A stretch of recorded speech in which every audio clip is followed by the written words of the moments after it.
Eritrea is often described as the North Korea of Africa. But is this fair? What I mean is this fair to North Korea? Eritrea successfully achieved independence 30 years ago, but at least in terms of benefits to its people, that independence has been a complete disaster. Eritrea has never had a national election, not even a rigged one. There's no freedom of speech, no freedom of assembly, not even freedom of movement. All internal travel requires a permit, and everyone in the country is subject to a brutal national service system that in many ways resembles slavery. This isn't what the world was expecting when Eritrea became independent in the 1990s. Initially, it appeared to be a well-run country, headed towards a prosperous future. U.S. President Bill Clinton even described Eritrea's president as a Renaissance African leader. What the heck happened? Here's the story. Eritrea was an Italian colony from the late 1800s until World War II. Ethiopian Emperor Haile Selassie then argued that instead of Eritrea having the right of self-determination like most former colonies, it should instead just be given to him. In 1952, the United Nations agreed, with the understanding that Eritrea would enjoy a high degree of autonomy in a federal system. No one bothered to ask the people of Eritrea what they wanted.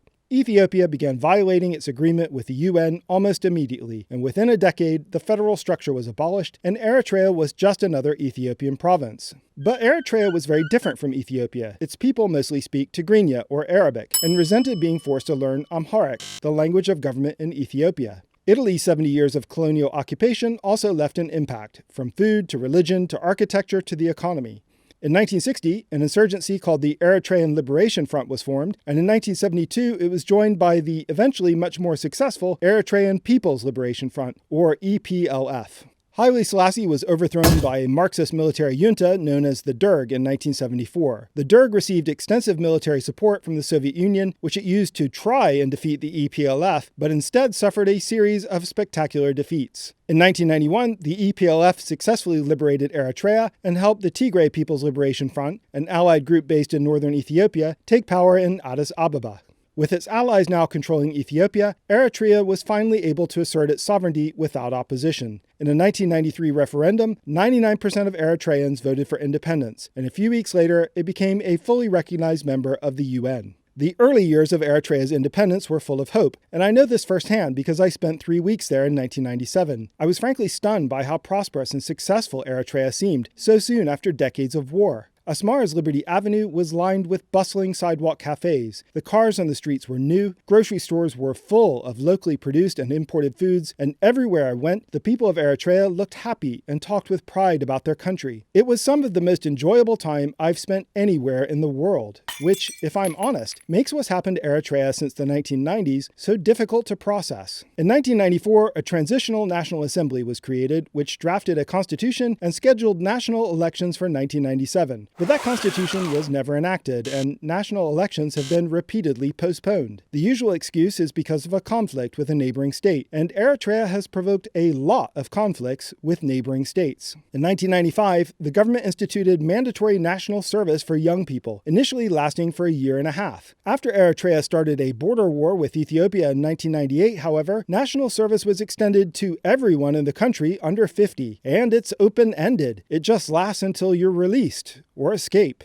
It's very much like slavery. With no constitution, legislature, or elections, Eritrea has no real political system. The government is represented by the country's only legal political party, the People's Front for Democracy and Justice, which was formed from the EPLF after independence, but it hasn't even had a party congress since 2002. So really, Eritrea is a totalitarian regime in the truest sense of the word. There is no rule of law, no rules at all, really, and certainly there is no real check on the power of its president, Isaias Afwerki.